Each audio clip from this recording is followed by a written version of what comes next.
the meantime talk about when it comes to these high stakes talks there, because that is going to happen in Islamabad likely tomorrow. Will it be back on track as far as peace is concerned? Because J.D. Vance is now expected that he will be leaving for Pakistan.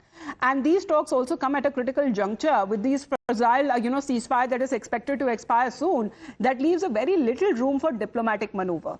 So the first round ended without any breakthrough, and tensions only since that have escalated. And the big question now is, will the second round actually deliver results and positive results, or now are we headed back to another deadlock? Because this is something that both United States and Iran has been saying, that if the fight resumes, then it will be even more devastating than the previous 40 days of the fight that it had seen in the entire Gulf region. Now, as far as Pakistan is concerned, now knowing Pakistan, of course, when it comes to upping the security, police and security personnel from across the country that has been now, called to Islamabad. The entire capital has been fortified, and it is being said that the same venue, Serena Hotel, which is said to be a 5-star hotel, may have to once again give up as far as receiving any payment from the Pakistani government side at all, and is expected again to hold this dialogue, this key conference for free, possibly.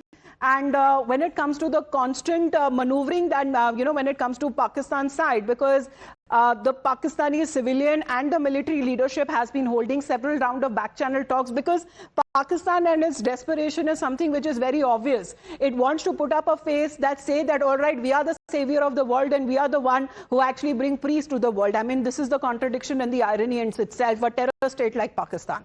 So that seems to be on part of Pakistan, and the positioning that it finds itself in as being a main communicator. Pakistan in this case is not involved directly in mediation, but actually is playing the role of a messenger. So what is now being said, why Serena Hotel once again has been chosen.